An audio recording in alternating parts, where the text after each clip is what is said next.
नमस्कार, वंदे मातरम। सभी स्टूडेंट को और सभी गार्जियनों को नमस्कार मेरा। चलिए, जैसे कि आप लोग जानते हैं कि हम डेली आपको लाइव क्लासेज पढ़ाते हैं। मैथ आपको लेकर चलते हैं क्लास 10 की मैथ। तो ये हमारा क्लास नंबर तीसरा है, जो कि तीसरा है, और लेसन नंबर 1.2 का है, जो कि वास्तविक संख्या का आपका कुछ क्वेश्चन बच गए थे, जो कि 5वां, 6 और 7वां। इस वीडियो में 3 क्वेश्चन को मैं अटेंड करने वाला हूँ, तो वीडियो को लास्ट देखिएगा, तभी आपको समझ में आएगा अच्छी तरीके से, ठीक है। और जितने भी तैयारी करने वाले स्टूडेंट हैं, तो उनके लिए एक स्पेशल ही यही है, क्योंकि आपको फ्री में सब कुछ ऑफ कोर्स दिया जाएगा।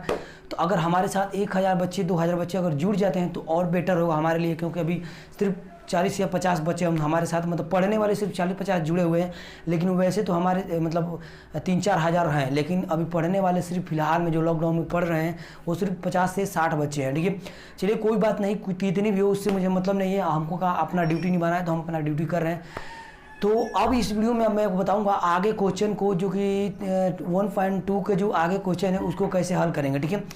तो क्वेश्चन आपके सामने स्क्रीन पर दिख रहा होगा, लेकिन उससे पहले मैं बता दूं कि यार आए होगे तो एक सपोर्ट करेगा, वीडियो को लाइक जरूर करेगा, और साथ ही साथ में चैनल को सब्सक्राइब करने के बाद अपने साथी को जरूर बोलिए कि हाँ, यहाँ पर पढ़ाई हो रही है, चलिए वहाँ पे हम लोग कुछ सीखेंगे, क्योंकि देखेंगे वीडियो तो कुछ ना कुछ जरूर सीखेंगे।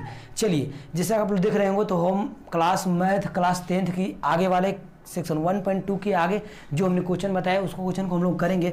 तो क्वेश्चन आपके सामने स्क्रीन पर दिखेंगे।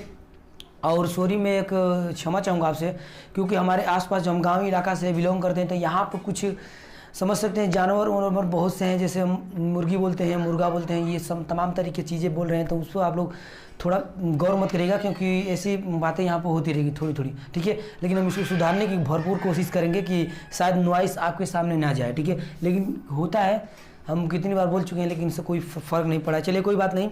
यहाँ पर आप लोग देखिए, क्वेश्चन नंबर आपके सामने आ रहा है, चौथा हमने बता दिया था, 5वां क्वेश्चन आपके सामने आ रहा था। अगला क्वेश्चन, ठीक है, देखिए लिखा गया है, जांच कीजिए कि क्या किसी प्राकृतिक संख्या n के लिए संख्या 6n अंक पर 0 पर समाप्त हो सकती है। बहुत बढ़िया क्वेश्चन है। एक बार फिर से क्वेश्चन को पढ़ता हूं ताकि आपको अच्छी तरीके से समझ में आए। देखिए यहाँ पर लिखा गया है, जांच कीजिए कि क्या किसी संख्या प्राकृतिक संख्या n के लिए संख्या 6 पे n अंक 0 पर समाप्त हो सकती है कि नहीं।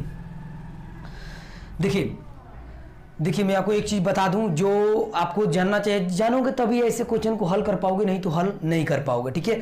यानी कि इसे क्वेश्चन को आपको सबसे पहले समझना पड़ेगा, तभी आपको डाउट क्लियर होगा और अच्छी तरीके से आप कर पाएंगे, कहीं पे बेनिफिट आपको मिल पाएगा, ठीक है। चलिए,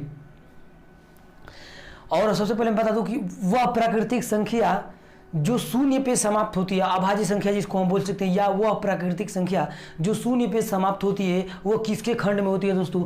तो एक होता है हमारा 2 और एक होता है हमारा 5, और इस पे भी n हो सकता है या इस पे भी n हो सकता है, या इसका एक और रूप होता है जिसको हम प्रयोग करते हैं 2 गुणे 5 पे n। वह यह प्रकृतिक संख्या है जो शून्य पे समाप्त होती है, यानी कि समझिएगा, जो कि क्या होती है, शून्य पे समाप्त होती है, ठीक है, शून्य पे समाप्त होती है। अगर वहीं पे अगर 5 से अधिक 6, 7, 8, 9 ये चीज़ है, तो समझिएगा कि ये क्या है, ये शून्य पे कभी समाप्त नहीं होगी। तो इसमें भी क्या बोला गया है, 6 पे 9 बोला गया है, ठीक है, सॉरी 6 पे n बोला गया है। 6 पे n को दर्शाना है कि क्या यह अप्राकृतिक संख्या शून्य पे समाप्त हो सकती है कि नहीं, यही चीज़ इसमें दर्शाना है। तो हम 6 को क्या करते हैं, तोड़ते हैं। क्या करेंगे, तोड़ते हैं। 2 गुणे 3 तोड़ सकते हैं, नहीं 6 को 2 गुणे 3 पे तोड़ सकते हैं, और 3 पे n तोड़ सकते हैं। तो ये देखिए क्या लिखा गया है, यानी कि मैंने बताया कि जो संख्या है 2 गुणे 5 के रूप में टूटेगी, उसको हम लोग क्या बोलेंगे, ये n है, ठीक है, ये n है, ये n है। तो वहाँ पे क्या होगी, वह संख्या शून्य पे समाप्त हो जाएगी। तो अब आप बताइए इस क्वेश्चन में कि ये जो टूट रही है, इसके क्या है, क्या बोला जाएगा, क्या बोला जाएगा। तो मैंने अभी बताया यहाँ पे कि 5 से अगर ऊपर हो, 6, 7, 8, 9 हो, तो शून्य पे समाप्त नहीं होगी। तो इसका आंसर सिंपल हम लिख देंगे, क्या, 6n अभाज्य संख्या या 6n प्राकृतिक संख्या शून्य पे समाप्त नहीं होगी।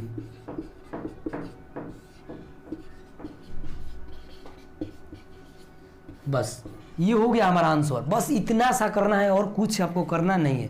देखा, तो ये लॉजिक है। यह क्वेश्चन नहीं आएगा, लेकिन मैंने बता दिया कि जो अभाज्य प्राकृतिक संख्याएं होती है, जो 2 गुणे 5 पे n घात होता है वह संख्या शून्य पे समाप्त हो जाती है। ये रट के रखना है। 2 गुणे 5 पे n संख्या जो होती है प्राकृतिक संख्या वो शून्य पे जाकर क्या होती है, समाप्त हो जाती है। तो इतना समझिएगा बस। चलिए अगला क्वेश्चन देखिए आपके सामने आ रहा है। अगला क्वेश्चन इसी में कौन सा क्वेश्चन है हमारा, हाँ 6वां क्वेश्चन आ रहा है। व्याख्या कीजिए, लिखा गया है व्याख्या कीजिए 7 गुणे 11 गुणे 13 प्लस 13 और 7 गुणे 6 गुणे 5 गुणे 4 गुणे 3 गुणे 2 प्लस गुणे 1 प्लस 5 अभाज्य संख्या क्यों है। अभाज्य संख्या क्यों है बोला गया है। अब देखिए भाज्य संख्या किसको बोलते हैं और अभाज्य संख्या किसे बोलते हैं। देखिए ये समझ जाएंगे तो इसको भाज्य निकाल देंगे और अभाज्य भी निकाल देंगे। देखिए मैं हर एक लॉजिक समझाते चलता हूं ताकि आपको अच्छे तरीके से समझ में आ पाए। देखिए भाज्य संख्या उसको हम कहते हैं जो संख्या, मान लीजिए कोई संख्या है, ठीक है, ये हमारी 8 हो गया और ये हमारा 4 हो गया, ठीक है। अब इसको हमको क्या करना है, गुणखंड करना है। गुणखंड मैंने बताया है कि इसको हम क्या करते हैं, 8 को पकड़ लेंगे फिर इधर 4 को पकड़ लेंगे, ठीक है। तो इसको कर देंगे तो क्या हो जाएगा हमारा 4 और ये 2 और 2 और 2, ये ठीक, और 2 से 2 2 से 2, यानी कि इसको हम फटाक से कर रहे हैं तो ये आ गया। यानी कि समझिएगा अगर किसी भी संख्या का 2 गुणखंड मिल गया, ठीक है, यहाँ पर देखिए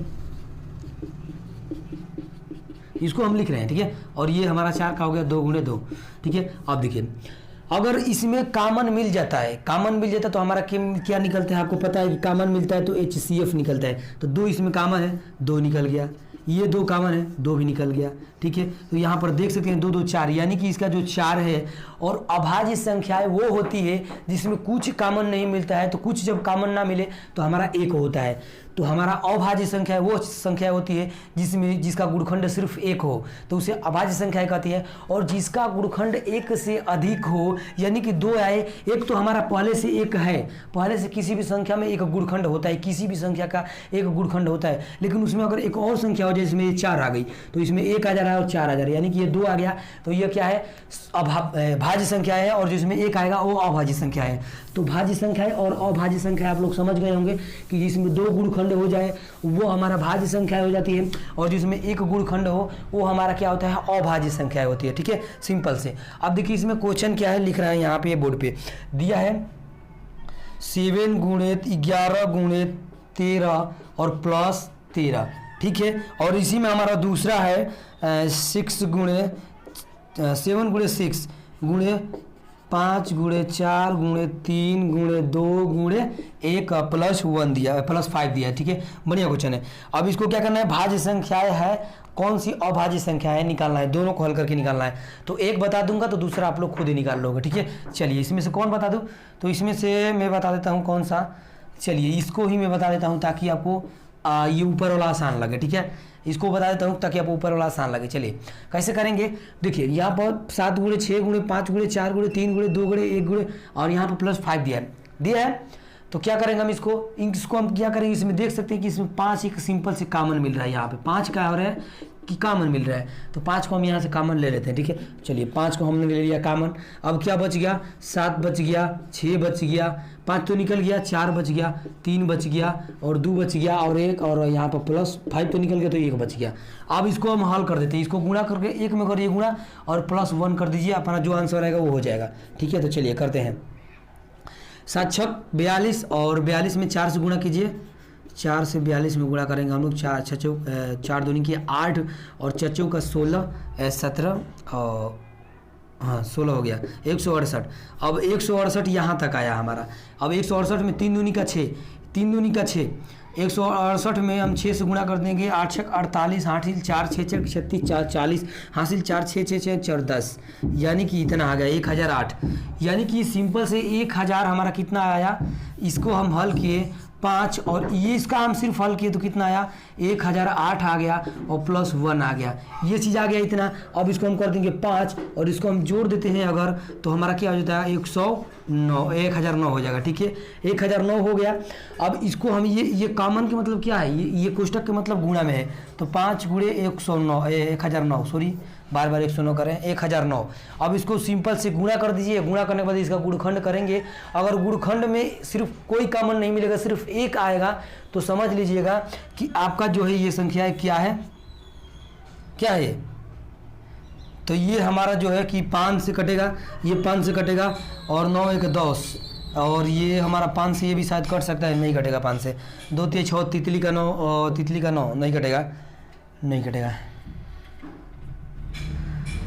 तो इसको आप लोग कटा कर देखिए, हम गुणा करके देख लेते हैं यहाँ पे क्या हो जाएगा। 9 5 45 के 5 और ठीक है और 10 इतना हो गया, और 5 दूनी 5 कम 5 इतना हो गया, 5 और 45 आ गया। यानी कि ये 5 से कटेगा। देखिए कैसे कटेगा, 5 से अगर इसको हम काटते हैं तो फिर से 5 से काटेंगे तो इतना ही आएगा। यानी कि सिंपल से आप लॉजिक समझे तो इसका 2 गुणखंड मिल जा रहा है। तो जब 2 गुणखंड मिल जाए तो मैंने बताया कि जब 2 गुणखंड मिल जाए तो वो भाज्य संख्या कहलाती है। यानी कि 2 बार कट जाए किसी संख्या से, यानी एक तो एक मिल ही रहा है एक, और इसमें 5 से भी कट जाएगा तो इसमें तो क्या हो गया, ये भाज्य संख्या हो गई। और सिर्फ अगर इसे ना कटे 5 से तो ये हो जाएगी हमारी अभाज्य संख्या है, अभाज्य संख्या है। समझ गए? तो ये क्या है दोस्तों, यह है भाज्य संख्या है। समझ गए लॉजिक? चलिए, और ऊपर वाला आप लोग इसमें से करिएगा, 13 कॉमन मिलेगा उसमें। ठीक है, एक बार मैंने इसको किया है, 13 कॉमन मिलेगा, 13 कॉमन लेकर फिर उसमें गुणा कर दीजिएगा और फिर लास्ट में 13 से गुणा कर देंगे, आपका हो जाएगा। ठीक है, तो उस तरीके से आपको हल करना है उसको भी। चलिए अगला क्वेश्चन देखते हैं। इसमें 7वां क्वेश्चन आपके सामने बोर्ड पे दिख रहा होगा। किसी खेल के मैदान के चारों ओर एक वृत्ताकार पथ है। बोला जा रहा है किसी खेल के मैदान में चारों तरफ एक वृत्ताकार पथ है। पथ मतलब रास्ता, मतलब मैदान जिसको हम बोलते हैं जहाँ बच्चे दौड़ते हैं। इस मैदान का एक चक्कर लगाने में सोनिया को 18 मिनट लगते हैं। यानी कि उस गोले को एक बार चक्कर लगाने में सोनिया जो है उसको 18 मिनट समय लेती है, मतलब 18 मिनट में पूरा चक्कर लगा लेती है। अब देखिए, जबकि इसी मैदान को, मतलब उसी मैदान को एक चक्कर लगाने में रवि 12 मिनट लगते हैं। यानी कि एक चक्कर लगाने में रवि 12 मिनट लेता है उसी मैदान को। तो मान लीजिए वो दोनों एक साथ स्थान से एक ही समय पे प्रारंभ करें, एक ही दिशा में चलते, कितने समय बाद वो पुनः प्रारंभ स्थान पर मिलेंगे। बहुत बढ़िया क्वेश्चन है। कौन कौन थे? रवि थे और सोनिया थे। 12 मिनट 18 मिनट। चलिए बढ़िया क्वेश्चन है। देखिए, जो सोनिया है, सोनिया को मैं ऐसे से लिख देता हूँ। ठीक है, सोनिया जो है 18 मिनट लगा रही है और जो रवि है आर वो 12 मिनट लगा रहे हैं। कोई मैदान है, समझिए बात को, कोई मैदान है, ये मैदान है, मान के चलिए यहाँ से हमको दौड़ा रहे हैं। तो जो एक चक्कर लगाने में हमारा जो सोनिया का लग रहा है 18 मिनट लग रहा है सोनिया का, और फिर उसी चक्कर को हमको लगाने में क्या मिल रहा है, 12 मिनट रवि को लग रहा है। और वो बोला जा रहा है कि जब एक ही स्थान से हम रवि और सोनिया दोनों को छोड़ा जाए, जब एक ही स्थान से, तो वह दोनों एक स्थान पर कब मिलेंगे। यानी कि पहले तो हमारा जो रवि होगा वो पहले भाग जाएगा और सोनिया पीछे पिछुआ जाएगी। तो ये एक चक्कर फिर लगा देगा, फिर दूसरा चक्कर में आएगा, फिर तीसरा, मतलब इसे ऐसे करते करते में कितना समय लगेगा उसको रवि के एक दोनों को मिलने में। ठीक है, तो ज़्यादा समय लग जाएगा। तो जब ज़्यादा समय लगे तो आपको एलसीएम निकालना है, और कम समय लगे तो एचसीएफ निकालना है। ठीक है, मेरी बात को ध्यान दीजिएगा। ठीक है, जब ज़्यादा समय मांगे, यानी कि देखिए ये जो मान के चलिए कि यहाँ पर जो सोनिया है, जब तक यहाँ पर सोनिया आएगी ना, तब तक यहाँ पर रवि एक चक्कर यहाँ पे आ गया होगा, मतलब एक अधिका चला गया होगा। और जब दूसरा चक्कर सोनिया जाएगी तो रवि यहाँ से 2-3 चक्कर और चला जाएगा। यानी कि ऐसे ऐसे करते रवि कई चक्कर चल जाएगा, और कई चक्कर आते आते एक बार रवि क्या होगा कि सोनिया को एक चक्कर पीछे कर देगा और उसके साथ साथ चलने लगेगा। ऐसा स्थिति आएगा। तो वहीं तो समझ जाएंगे कि ज़्यादा समय लगेगा सोनिया को भेजने में और ज़्यादा समय लगेगा उसको पकड़ने में। तो हम क्या करेंगे, एलसीएम निकाल देंगे यहाँ पर। तो दोनों का एलसीएम निकाल के हल कर सकते हैं, नहीं तो इसका आप किसी भी तरीके से हल करके एलसीएम निकाल लीजिए। तो एलसीएम निकालने के लिए मैंने क्या बताया कि दोनों को गुणखंड करना है। फटाक से गुणखंड करते हैं हम। यहाँ पे 18 का गुणखंड करें, यहाँ पे 2 से कटेगा 9 बार में, 3 से कटेगा फिर 3 बार में, फिर 3 से कट गया 1 बार में। ठीक है, खत्म खेला इसका। अब देखिए फिर यहाँ पर है 12, और 12 को भी क्या करना है, आपको गुणखंड करना है। तो चलिए 12 को गुणखंड करते हैं। तो 12 को 2 से करेंगे 6 हो जाएगा, फिर 2 से करेंगे 3 हो जाएगा, फिर 3 से करेंगे ये 3 हो कट गया। ठीक है, यानी कि दोनों का हमने गुणखंड कर दिया है। ठीक है, गुणखंड करने के बाद हम दोनों को क्या करेंगे, 18 एक है और एक हमारा 12 है। अब इसको दो को गुणखंड किए, उसको एक साथ लिख लेते हैं। 2 लिखे हैं, 3 3 गुणे 3 दिख रहा है ना। चलिए इसका हम करते हैं 2 गुणे 3। गर्मी बहुत है। चलिए अब देखिए, मैंने बताया है कि जो कॉमन मिल जाए उसको एक बार लेना है, जो कॉमन ना मिले उसको भी ले लेना है। ठीक है, एलसीएम में सबको लेते हैं, और एचसीएफ में सिर्फ उसी को लेते हैं जो कॉमन मिलता है। ठीक है, एचसीएफ में किसको लेते हैं, जो कॉमन मिलता है, सिर्फ एचसीएफ में उसको लेते हैं, और जो कॉमन नहीं मिलता है उसको हम क्या करते हैं, उसको भी ले लेते हैं एलसीएम में। ठीक है, तो हमें यहाँ पर क्या निकालना है, एलसीएम। चलिए हम इसका एचसीएफ भी निकाल देते हैं और एलसीएम भी निकाल देते हैं।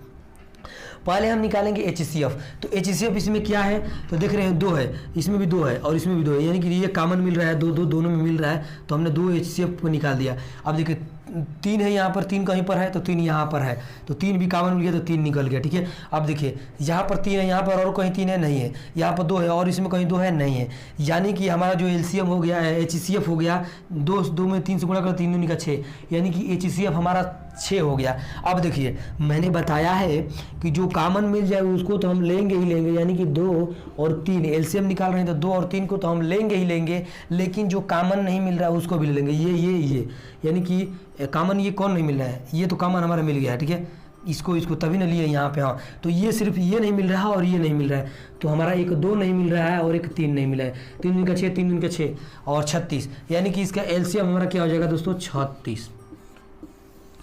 तो सोनिया को उस रवि को एक साथ मिलने में 36 मिनट समय लग जाएंगे, यानी कि जब दूसरा चक्कर सोनिया जाएगी और जाकर वहाँ पे आएगी तब तक रवि हमारा तीसरा चक्कर लगा चुका होगा। 12 के बार मुझे भारती आई 36 मिनट। देखिए दोनों को मिलने में 36 मिनट लगेगा, 36 मिनट दोनों को मिलने में लगेगा ना, और 18 मिनट में सिर्फ सोनिया जा रही था, 18 दूनी का 36, यानी कि सोनिया सिर्फ 2 चक्कर लगा रही है और रवि 12 मिनट में जा रहा है 1 चक्कर, तो 36 मिनट में कितना चक्कर जाएगा 3 चक्कर, यानी कि जो रवि है 3 चक्कर मार रहा है तब जाकर सोनिया उसको पकड़ रही है दूसरे स्थान पर, मतलब दूसरा बार पकड़ रही है। तो ऐसे करना है दोस्त, ठीक है, समझ गए।